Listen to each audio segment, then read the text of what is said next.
Audio Jungle.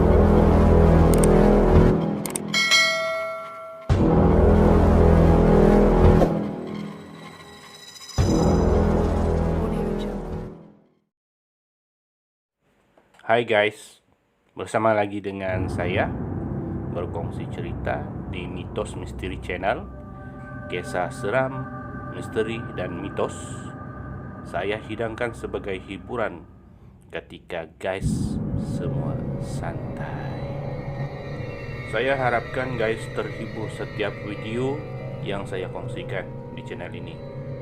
Dan apa yang saya kongsikan tidak menggalakkan guys percaya ataupun terpisong. Biarlah cerita atau kisah saya kongsikan sebagai hiburan semata-mata. Kisah kali ini masih lagi bercerita tentang anjing hitam atau pangait, di mana kisah ini telah saya kongsikan di cerita pertama.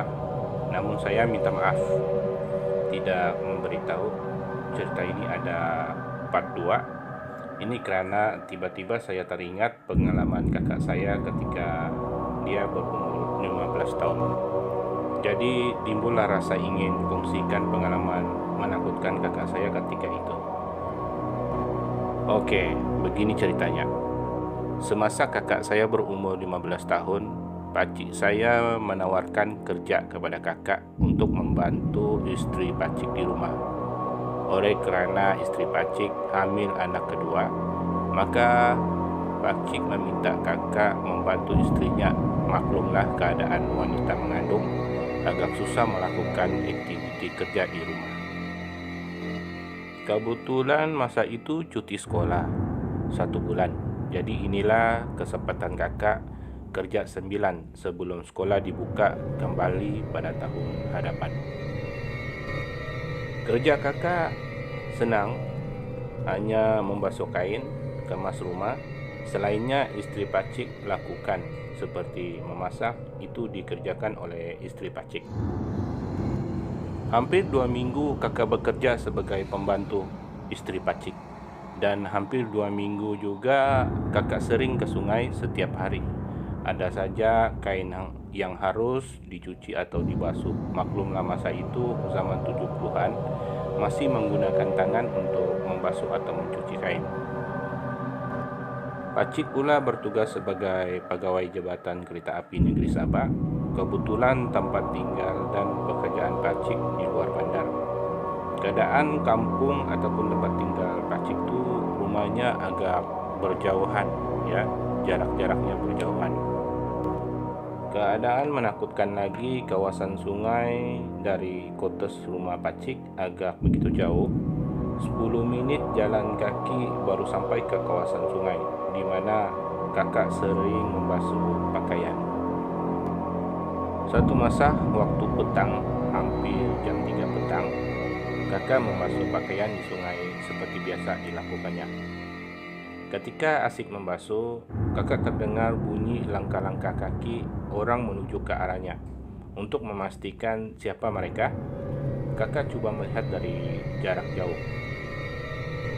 Apabila melihat dengan jelas, ada 4 orang lelaki yang tidak dikenali menuju ke arah sungai, di mana tempat kakak membasuh kain.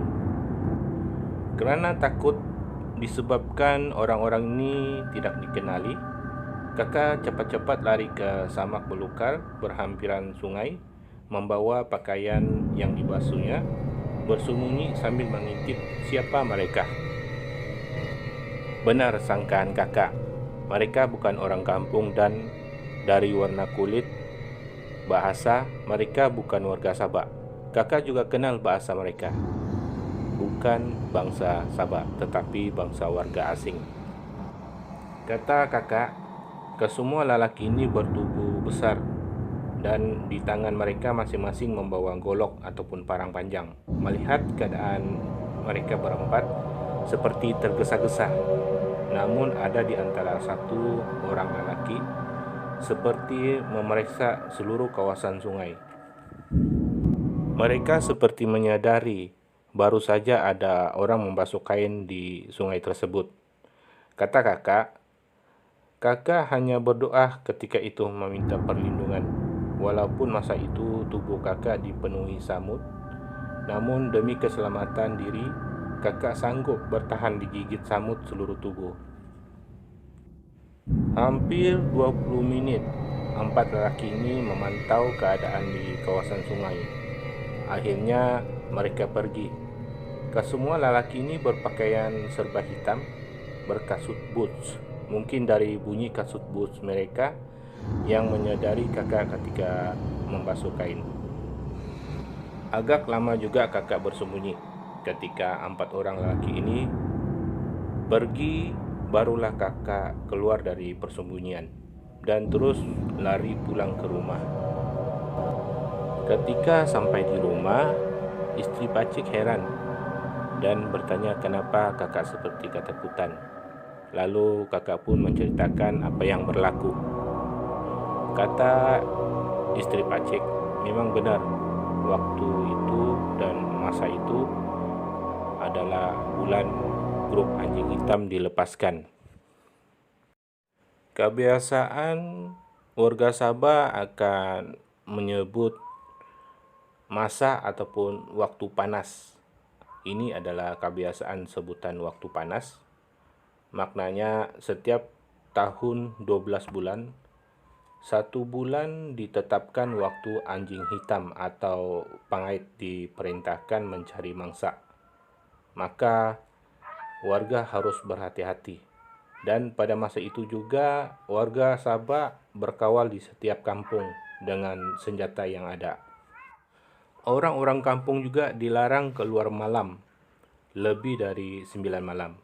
Kerana seluruh kampung akan dikawal oleh orang-orang kampung yang dipilih dan bersenjata. Jika ada seseorang berjalan di waktu malam dalam gelap dan mencurigakan, maka buruk akibatnya.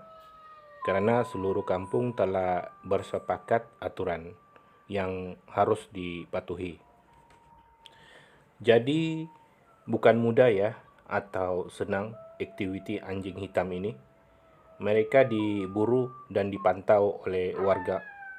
Malah kelemahan mereka juga diketahui oleh warga.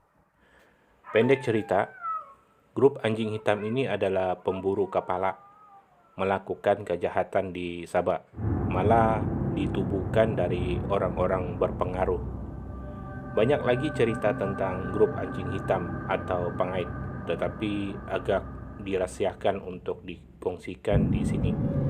Hanya warga Sabah mengetahui rahasia dari mana grup ini ditubuhkan. Oke guys, sedikit sebanyak saya perkenalkan cerita tentang pemburu kepala, dipanggil anjing hitam ataupun pangait. Selainnya guys boleh mencari sendiri tentang cerita pangait kepada warga Sabah. Apakah benar saya kongsi di sini?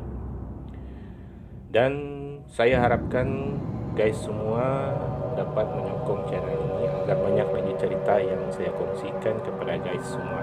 Oke? Sebagai sokongan berharga dari guys semua, sila tekan subscribe, komen, like, share, dan tekan logo loncengnya agar channel ini dapat saya perbaiki dan terus bersama guys semua sepanjang waktu. Terima kasih guys. Mari kita layan cerita seram.